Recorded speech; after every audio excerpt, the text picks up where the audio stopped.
Audio Jungle.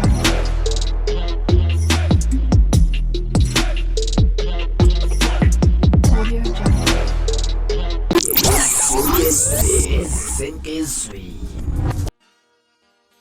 Inimekelelo ingane zawethu uphinde futhi nginamukele kuyona i-channel ehamba phambili radio Inkezi. Lami igama ngumfeza Ngintuthu Ngakhumalo bathi lasibona amagumede. Manje mhlawumbe usemusha kuleli khasi, ngizophinde ngicela nje ukuthi uyasubscribe, ungakhohlwa ukukhomenta nokulike nokushare.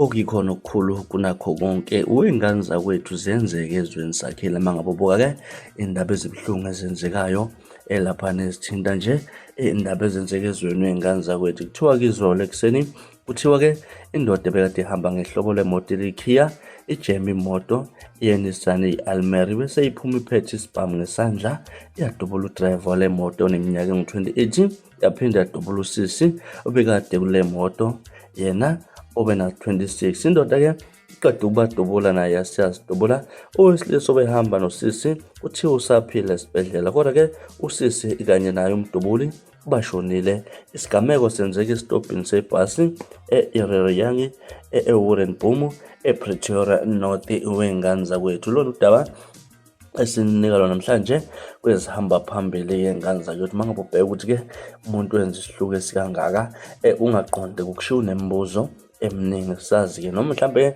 lo mlisi okade ehamba nalo sisi mhlambe behamba nomuntu wakhe umdubuli laphana-ke njengoba sekwazi ukuthi ajeme imoto abadubule bobabili-ke ingane zakwethu. Kodwa-ke asazi kuthiwani mangabe kunjena. Uzofisa ukuze uthi wena mhlampe ungathini kwakho ukuphawula ngalolu daba. Hlala no-comment section-ke ngizwe ukuthi wena uthini lwakho vo ngalolu daba. Mina ngilasibona iy'ngane zakwethu sengiphuma njena kwenye Nthembiso ngiyabuya futhi nezinye izindaba ezilandelayo kwividiyo elandelayo. Kwakho subscribe niziphathe kahle nibe nosuku olumnandi. Ngimthanda kakhulu.